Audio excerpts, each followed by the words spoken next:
आज की कहानी एक ऐसे आदमी की है जिसकी जुबान ने उसकी जिंदगी में एक ऐसी आफत खड़ी कर दी जिसका अंत उसकी जान के साथ हुआ।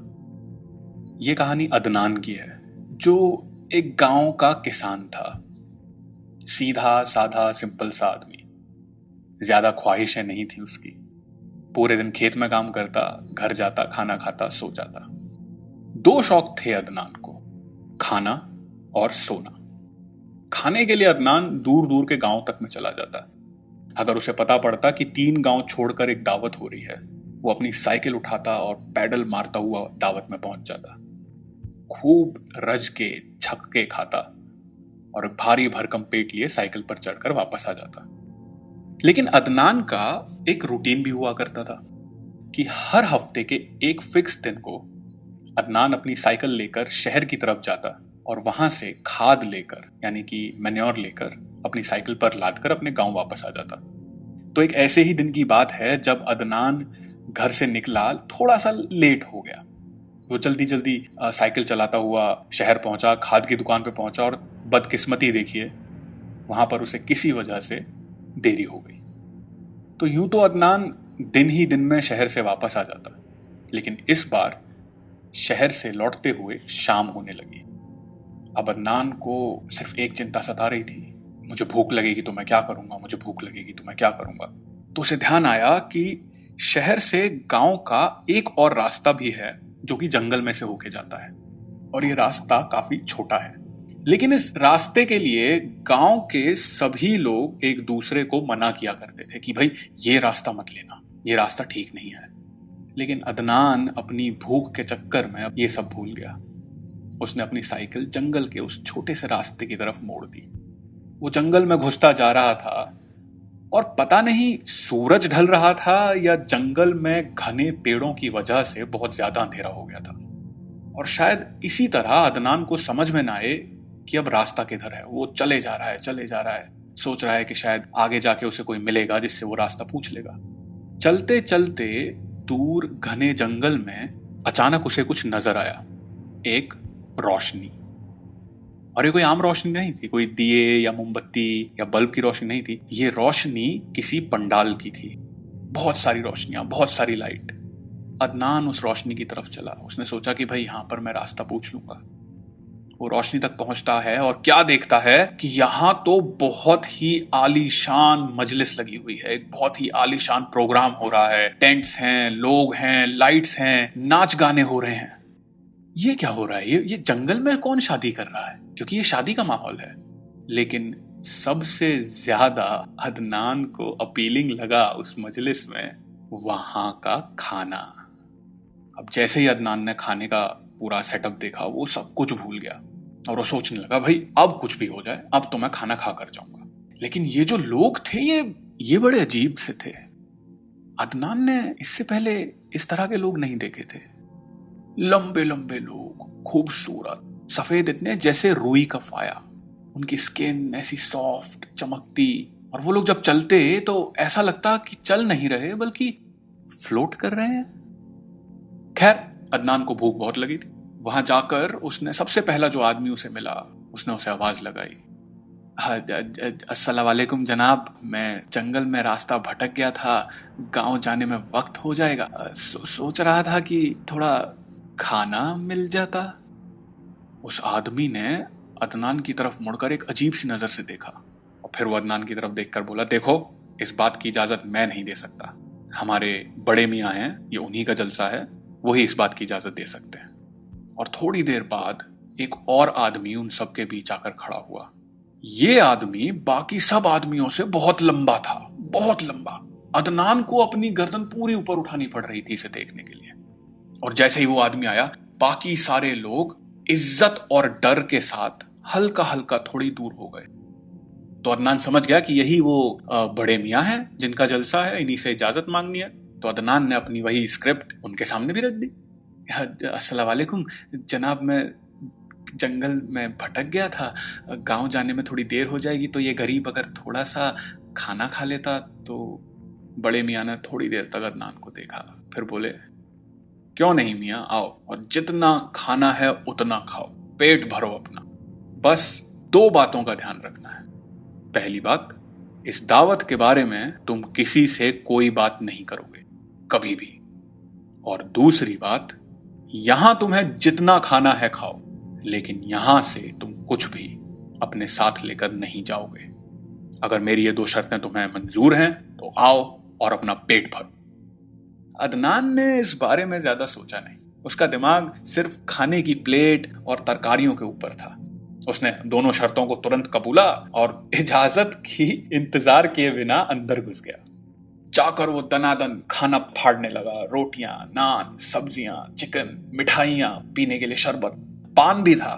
इतना स्वादिष्ट खाना अदनान ने आज से पहले कभी नहीं खाया। वो खाए जाए यहां तक हो गया कि उसका पेट ऐसा फूलने लगा, लेकिन उसकी नीयत नहीं भर रही थी।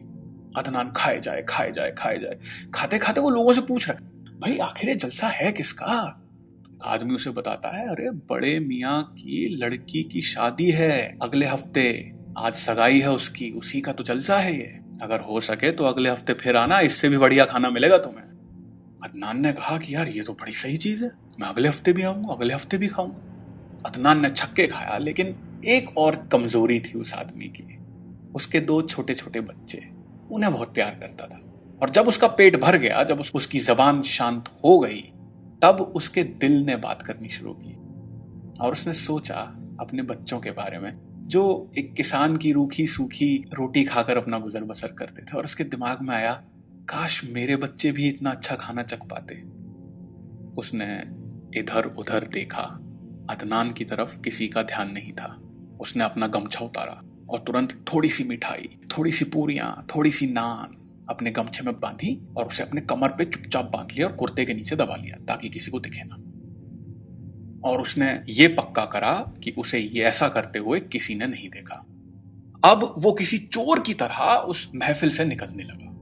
वो जाता जाता हर किसी को सलाम सलाम, चलता हूं मैं, ऐसे करके निकल गया कि अचानक एक जानी पहचानी आवाज ने उसे पीछे से पुकारा, जा रहे हो मियां? उसने पीछे पलट के देखा। वही बड़े मियां लंबे वाले खड़े हुए अदनान को घूर रहे थे। हाँ, जा रहा हूं जनाब, आपकी बड़ी मेहरबानी, गरीब का पेट भरा आपने, दुआएं दुआएं मिलेंगी आपको। बड़े मियां ने एक बार और अदनान को घूरा और बहुत हल्के से सर को हिलाया, मानो उसे जाने की इजाजत दे रहे हों। और जाते जाते बोला, मेरी वो दो शर्तें याद है ना आपको मियां? अदनान ने झूठ के वजन से अपने सर को नीचे झुकाते हुए कहा, जी हुजूर, कैसे भूल सकता हूं। और ये कहकर अदनान पलटा और अपनी साइकिल लेकर जो चला तो उसने पीछे पलटकर फिर नहीं देखा। अदनान साइकिल के पेडल जल्दी से मारता मारता मारता अपने गांव पहुंचा, अपने घर पहुंचा। और देखिए, खाने की तैयारी हो रही थी उसके घर में। पत्नी, बच्चे सब इंतजार कर रहे थे।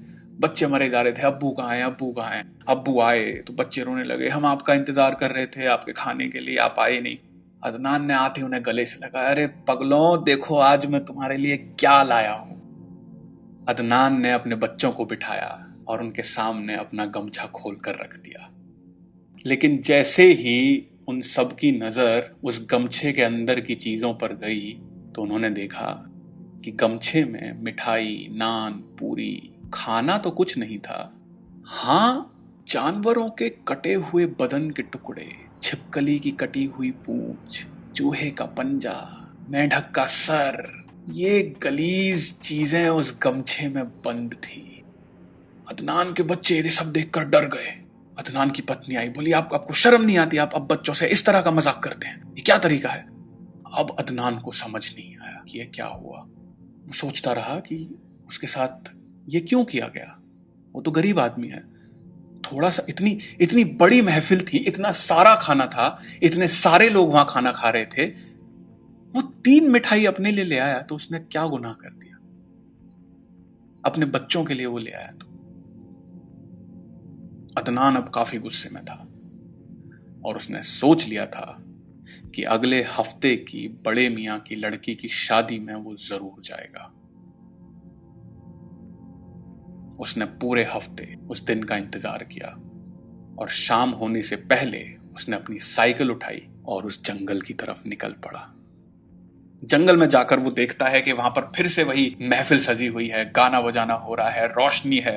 लेकिन इस बार अदनान वहां खाने के इरादे से नहीं गया था, वो वहां लड़ाई करने के इरादे से गया था। उसके बच्चों की रोती हुई डरी हुई शक्लें उसके सामने घूम रही थी। उसने उस पंडाल के आगे जाके, महफिल के आगे जाके अपनी साइकिल रोकी और जोर से आवाज लगाई, अबे ओ बड़े मियां बाहर आ। महफिल में अचानक से सन्नाटा छा गया। वही दो लंबे लंबे लोग मानो उड़ते से बाहर आए। बोले, ये क्या तरीका है? तुम्हें खाना खाना है, इज्जत से अंदर आओ और खाओ। अदनान बोला, आज मैं खाना खाने नहीं आया हूं, मैं तुम लोगों को तुम्हारी औकात दिखाने आया हूं। और इतने में वो क्या देखता है कि वही बड़े मियां लंबे वाले आते हैं और पूछते हैं, मियां इस गुस्ताखी की वजह जान सकता हूं मैं? क्या तुम जानते हो हम कौन हैं? अदनान बोला, अरे अच्छी तरह जानता हूं कौन हो तुम, जिन्न हो तुम सारे के सारे, जिन्न। अरे तुम्हें इतना सा नहीं है कि एक गरीब आदमी के लिए थोड़ा सा खाना दे दो? तो काहे के जिन्न हो तुम? अब अदनान चीखता जाए और वहां भीड़ लगती जाए और बड़े मियां का गुस्सा ओहो उनके शक्ल पे जाहिर हो रहा था। अदनान बार बार बोले, अरे खाना ही तो है, हम सबके लिए है, मैं भी खाता हूं, तुम लोगों ने ऐसा क्या अपने लिए बचा के रखा है? जितने भी लोग वहां खड़े थे वो चुपचाप अदनान को और बड़े मियां को देखे जा रहे थे। बड़े मियां के सामने बोलने की हिम्मत अभी भी किसी में नहीं थी। जब अदनान बोल चुका, खूब गालियां दे चुका, उनको खूब बद्दुआएं दे चुका और वो शांत हो गया, तब बड़े मियां का गुस्से से लाल तमतमाता चेहरा अदनान की तरफ उठा और उन्होंने बोला, खाने का शौक है ना तुझे? खा, खूब खा। आज से तू बस खाएगा और जितनी तुझे भूख लगती है तू उससे ज्यादा खाएगा, बल्कि आज के बाद तेरी भूख कभी खत्म नहीं होगी। और ये कहते ही वो बड़े मियां, वो सभी लोग, वो महफिल, वो आवाजें, वो रोशनियां सब गायब हो गई। अदनान अब एक जंगल में खड़ा था, अंधेरे जंगल में। उसके चारों तरफ अंधेरा था और वो बिल्कुल अकेला था।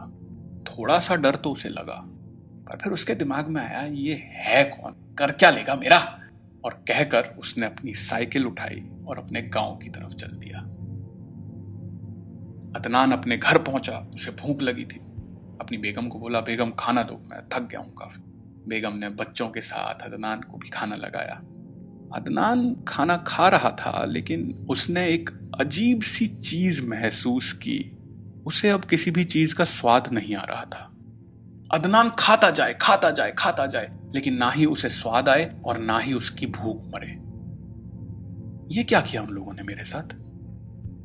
उसकी पत्नी देख रही है कि घर में आटा नहीं है, अगर अदनान इतनी रोटियां खा जाएगा तो बच्चे भूखे रह जाएंगे।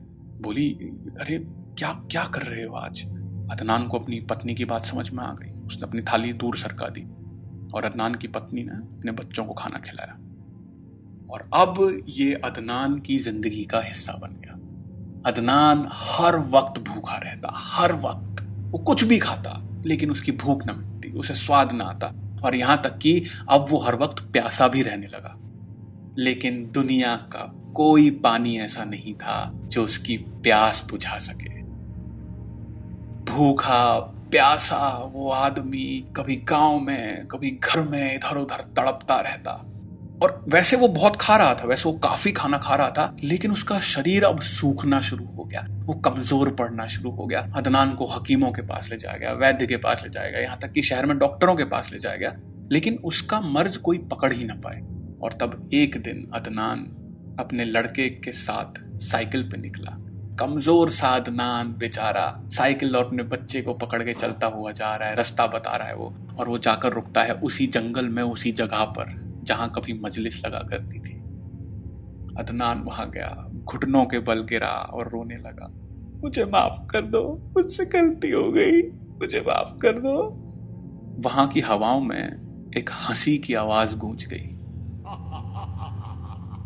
उसके अलावा ना कुछ सुनाई दिया, ना कुछ दिखाई दिया, और अदनान अपने बच्चे और साइकिल का सहारा लेकर वापस घर आ गया। अदनान की यह हालत वैसी की वैसी बनी रही। वो कमजोर होता गया और एक दिन वो इस दुनिया को छोड़कर चला गया। कफन दफन किया गया, कब्र में डाला गया, घर वाले रोए, सबने मिट्टी डाली कब्र में एक एक मुट्ठी, और सब घर आ गए। सुबह सुबह अदनान की पत्नी अपने बच्चों के साथ उसकी कब्र पे गई तो वहां जाकर वो क्या देखते हैं, अदनान की कब्र खुदी पड़ी है और अदनान का जिस्म उसमें से गायब है। लेकिन कब्र में से ऐसे निशान दिख रहे हैं मानो किसी ने उसकी लाश को कब्र में से निकाल कर घसीटा है।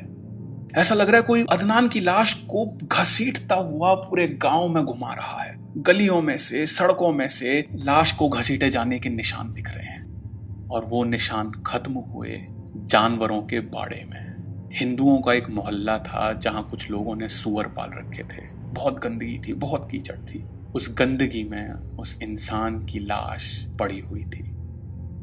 पत्नी बच्चे जोर जोर से रोने लगे। गांव वाले आए, उन्होंने अदनान के जिस्म को बाहर निकाला, उसे साफ किया, लेकिन उन सब ने एक चीज अदनान के जिस्म पर देखी। अदनान के दोनों पैरों पर बड़े बड़े पंजों के निशान थे, मानो किसी बहुत ही भयंकर राक्षस ने उन्हें पकड़ा हो और घसीटा हो। जब एक किस्सा सबको पता पड़ा, क्योंकि उसके बेटे को ये सारी बात मालूम थी, वो उसके साथ जंगल में गया था, उसने ये बातें कुछ लोगों को बताई तो उन लोगों ने उस जंगल में उस जगह पर जाकर माफी मांगी, जिन्नातों से वादे किए कि अगर आप इसके परिवार को बख्श दें, इसकी लाश को बख्श दें तो हम आपको फलानी चीज देंगे, ये देंगे, आप जो मांगेंगे वो हम देंगे, पर अब अपना बदला, अपना गुस्सा आप शांत करें। ये कह के वापस आए और अदनान की लाश को वापस से दफन किया गया। और उस रात के बाद अदनान चैन से अपनी कब्र में सो रहा है। लेकिन एक अजीब चीज आज भी उसकी कब्र पर होती है। अदनान की कब्र के ऊपर आज भी आप कितना भी पानी डाल लीजिए, वो कब्र हमेशा सूखी रहती है। मरने के बाद भी अदनान की प्यास अभी तक खत्म नहीं हुई।